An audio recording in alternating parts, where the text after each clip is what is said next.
Evet, 2012'de yola çıktık, adalet dedik. Yıl 2017, bitmek üzere. Şu andaki mevcut tabloda adalet ne durumda? Musunuz? Mesela işsizlik oranı memleketin farklı bölgelerinde aynı mı? Değil. Mesela hükümet İşkur aracılığıyla yeni bazı kadrolar açıyor. Birileri ekmek yesin diyor. Oraya yerleştirilenler gerçekten ihtiyaca veya ehliyete, liyakata göre mi alınıyor? Öyle mi? Mesela hiç işe uğramadan sadece cebine bir bankamatik kartı koyarak hükümete yakındır veya tanıdığı bir milletvekili vardır diye aydan aya gidip maaş alanlar var değil mi? Var mı? O işe hiç ihtiyacı olmayan süper lüks arabayla binip o ATM'nin önüne gidip maaşı çekenleri görüyor musunuz? Yahu evine ekmek götüremeyen insanlar varken sen hepimizin parası olan o kaynağı niçin ihtiyacı olmayan bir adamın cebine ekstra olarak koyuyorsun? O lüks arabasının motorlu taşıtlar vergisini ödeyebilsin diye mi? O yüzden mi %40 zamma rağmen bu ödenir, önemli değil.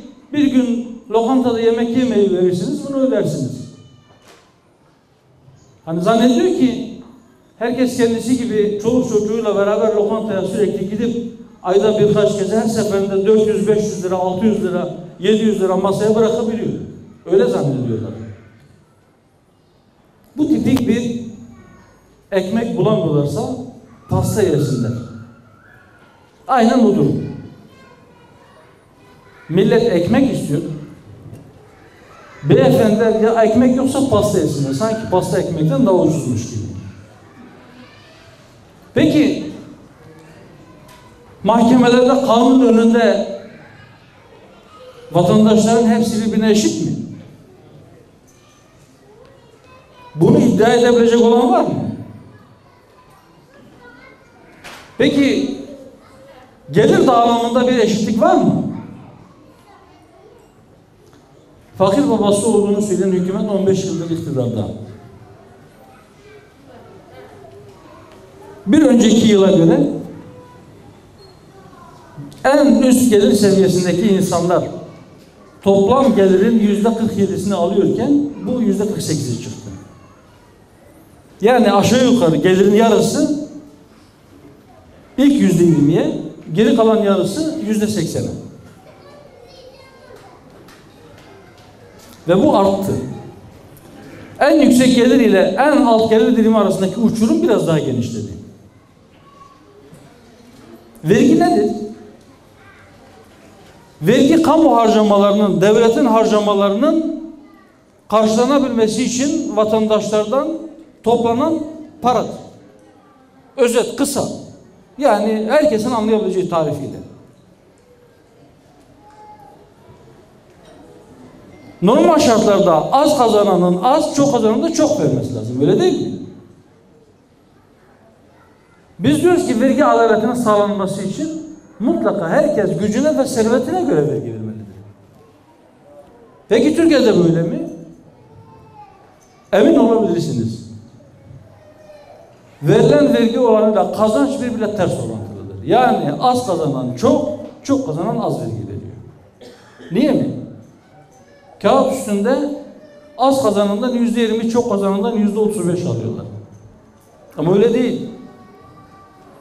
Çünkü gelir vergisi toplam vergilerin içerisinde 1/3 bile değil.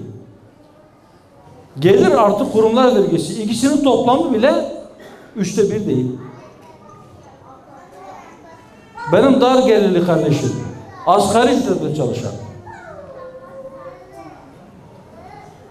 Senin ücretinin açlık sınırının altında olduğunu devlet söylüyor. Biliyorum diyor. Karnını doyurmaya bile yetmiyor. Bırak diğer masrafları, vazgeçtim diğerlerinden. Ama yine de sen getir vergi ver diyor. Nasıl vergi ver? Bu parayı kazanırken de ver, harcarken bir daha. Dolaylı vergi dediğim o işte. 1 litre benzin aldığınızda bunun %60'ı vergidir. Orta gelir düzeyindeki bir vatandaş gidip 20 yıl biriktirdiği parayla bir araba aldığında bunun %60'tan fazlası vergidir.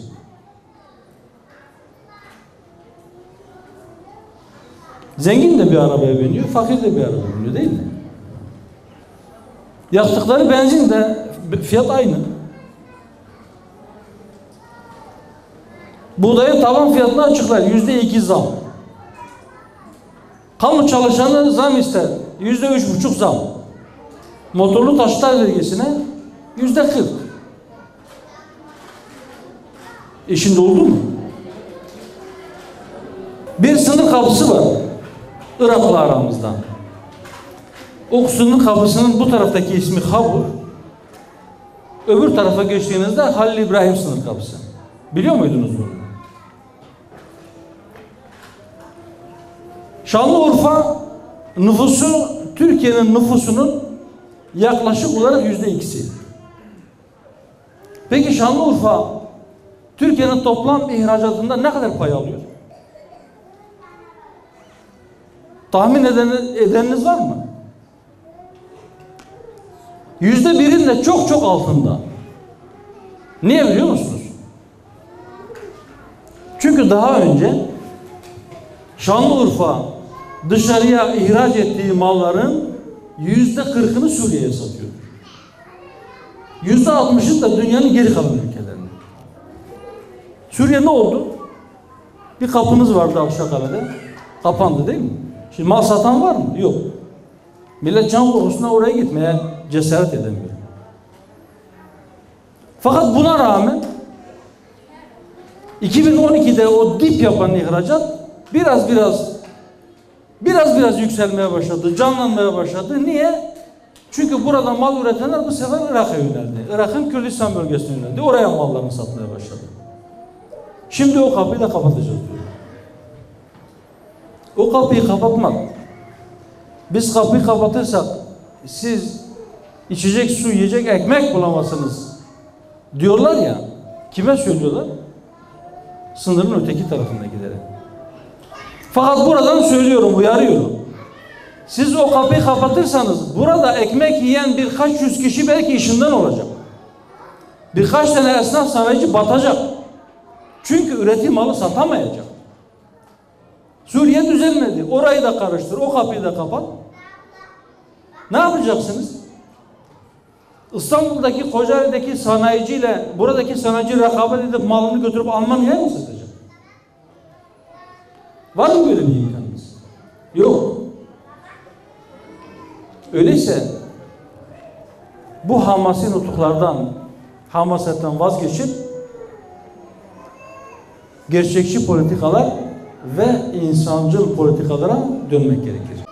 Biz kalkınmayı biraz becerdik ama inşallah bir gün adalete de sıra gelir diye. Kalkınmada da geriye gidiyorlar, haberiniz olsun. Arşivlerde duruyor. 2023 hedefleri vardı. 2023'te kişi başına milli gelir 20.000 dolara çıkacaktı. Ne oldu? Şimdi milli gelir ne kadar olduğundan haberi olan var mı? Şu an kendileri revize ediyorlar. Diyorlar ki 13.000 dolara çıkabilirsek 13.400 küsur dolara nur alamıyor. Kalkınma geriye gidiyor şu anda. Özellikle bizim bölgemiz.